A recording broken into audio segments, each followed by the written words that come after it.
President William Ruto dismisses being the worst president Kenya has ever had since independence.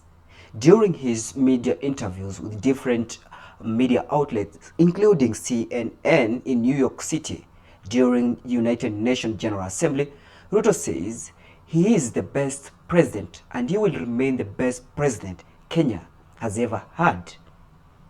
This is William Ruto speaking to one of the CNN journalists. I was reading up on you. It must have been quite painful when you're described as the worst president. You saw that.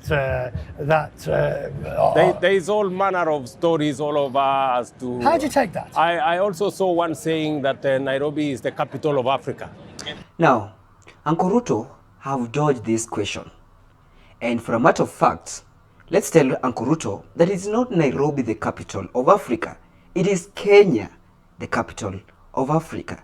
But Uncle Ruto, why did President Ruto neglected answering the fact that he is the worst president, or Kenyans are describing him as the worst president Kenya has ever had? Ruto says he have made a lot of reforms in medical sector, education sector. These are not my words. These are parts of the interviews that Ruto stated in New York. He says he's prompted into making Kenya a third world country. But now the question is, a third world country where there is no demonstration. Okay, Ruto had something to say about demonstration in a third world country. But at the end of the day, the criticisms say that it is authoritarian and that it is anti-investment. That the nature, the effect of all this is, it creates an anti-investment environment. That cannot be further from the truth. Before we get to whatever he said about third world country Kenya incoming, the journalist asked Ruto the fact that is being said about him being authoritarian, tainting the Gen Z's demonstration, but he said that can't be far from the truth. Of course, there was another question that followed the question on being asked about being authoritarian, but he did not come to justify the fact that he is not authoritarian or he is authoritarian. He maintained the previous statement that it can't be far from the truth. Okay, President Ruto now need to focus on this, because the demonstration and protesting, it is because President William Ruto is trying to be authoritarian to Kenya. But he say, when you demand about that in the street, he have a new terminology on it. How hard is that? It's quite difficult because there is so much noise sometimes, there is so much action sometimes, and it is easy to be dissuaded or it is easy to be misled. But for the last 3 years, I have kept my focus, and believe you me, it's turning around. People are beginning to say, let's listen. Maybe William Ruto has something to say. In fact, because the reality is changing. The numbers are speaking for themselves. That so tells why are people protesting? That's the essence of a democracy. Don't you see a demonstration around here? No, in New York there was no demonstration, and it's supposed it was, or rather if they were demonstrating, they had a reason too. Okay, William Ruto says it is about democracy to demonstrate. Listen. That so tells why are people protesting? That's the essence of a democracy. Don't you see a demonstration around here? If the essence of a demonstration is about protesting, then it means that no Kenyan or no youth can be charged with the type of charges that they have been receiving whenever they're being arrested in the street demanding for their rights. If it's about democracy, the protest is about democracy, then it means that shoot to kill order can never exist.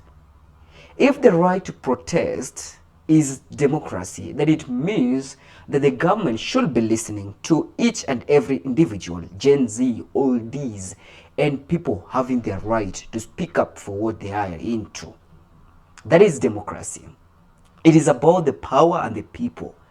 And if the people are trying to be starved, the people are trying to be muted by the government, then we can't describe that one as democracy. That's a fact, far from the truth.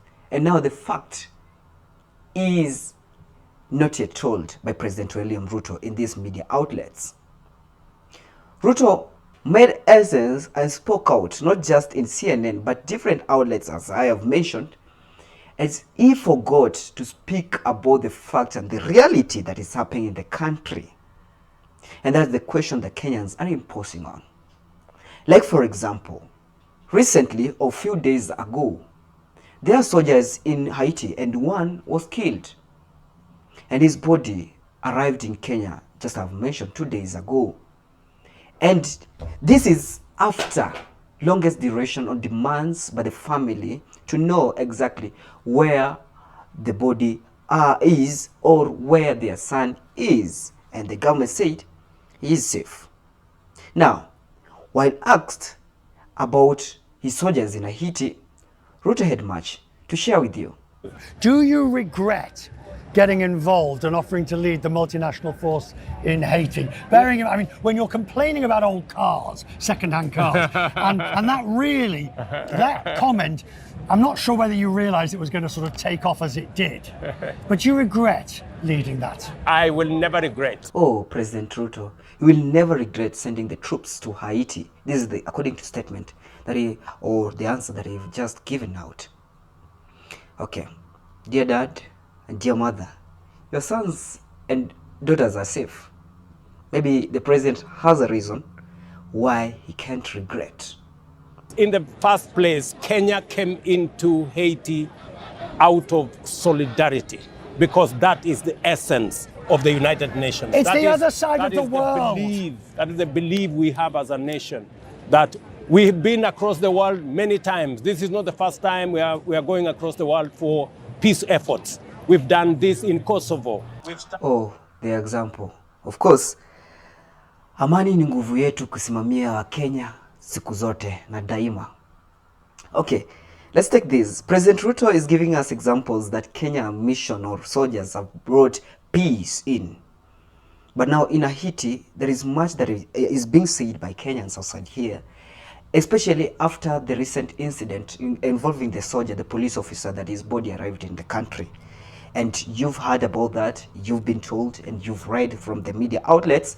And now the question is, how many police officers, Kenyan police officers in Haiti have been slaughtered or be cut by the rebels? I'm talking about Haiti's barbecue boys. Now, up to this point, to the facts to bring it to you, I have at least 3 officers, Kenyan police officers, that the fact that I can verify to this point that have died in Haiti, with one person missing. They're saying he is missing, but others and media companies, outlets are presuming that he is dead already. Now, President Ruto outlined the demands into supporting Kenya mission in Haiti. Remember, Haiti mission started with President Biden, and then we have President Trump. At one point, he threatened to withdraw his support for Kenyan troops, but later saying we can still work on that. And now, President William Ruto again, Uncle William, had a gift to Macron. And he told Macron that it's not just wine that can't be interesting for him, but also some Kenyan tea, Kericho finest. It is during UNGA that President Ruto made a bold statement in demands of the rights of African countries. Remember this, that sometimes in Africa, Africans have no voice. Since the formation of United Nations, there are some of the demands that African countries have been putting in place for the Council, yet to be implemented. And this is where Uncle Ruto took the advantage on the floor. Ruto, while addressing representatives in United Nations, New York, demanded the following. 1, he demanded that Africa be granted permanent seats on the United Nations Security Council, including 2 permanent seats with full rights, that is veto power, plus 2 additional non-permanent seats. Ruto also criticized the current structure of the United Nations as frozen in 1945 structure that no longer reflect contemporary geopolitical realities, urging that Africans from permanent membership undermines legitimacy and credibility. On global governance, Ruto called for the broader removal or rather renewal and reforms on financial architects. This is about IMF, World Bank. This will make equitable and responsive to poor countries, talking for Africa. He stressed that the UN itself must be reformed so that the decision making is more inclusive, reflective of the current world. On peace and security conflict, Ruto emphasized that Africa should no longer be sidelined in decisions about peace, security, and development. He referred to Kenya as the leading multinational security council with a mission in Haiti. On human rights, humanitarian, and international law, Ruto called for a permanent ceasefire in Gaza, the unconditional release of hostages, that is Israeli hostages, and credible political process towards two-state solution for Palestine and Israel. On Sudan, Ruto urged all parties to respect sovereignty, reject division, and supported unified Sudan. Also, over the Sudan, just a point to add in it, while being interviewed by one of the media outlets in France, Ruto said that Kenya is not involved in Sudan crisis. Remember, there is allegation. Kenya was being alleged to be having a hand in Sudan war between RSF and the military, the government military. While having an interview with one of the media outlets from France, Ruto said Kenya have been there for Sudan, calling for peace, or rather demanding for the peace in Sudan. On climate change, Ruto described it as the single greatest threat of our age and the greatest opportunity of our time. I know it's very difficult for Uncle Ruto at this particular juncture, especially when the protest is rising and when the demands at home of his one-term reality is also consumed by majority. But what's left when Ruto says democracy is about protesting, democracy is about demanding for the rights? Now he's saying numbers don't lie, while saying that education is reformed, health is reformed, and the system is flowing. Kenyans are saying everything flopped, and therefore facts don't lie. Till next time, this is Real Talk Republic Podcast. I am Arego.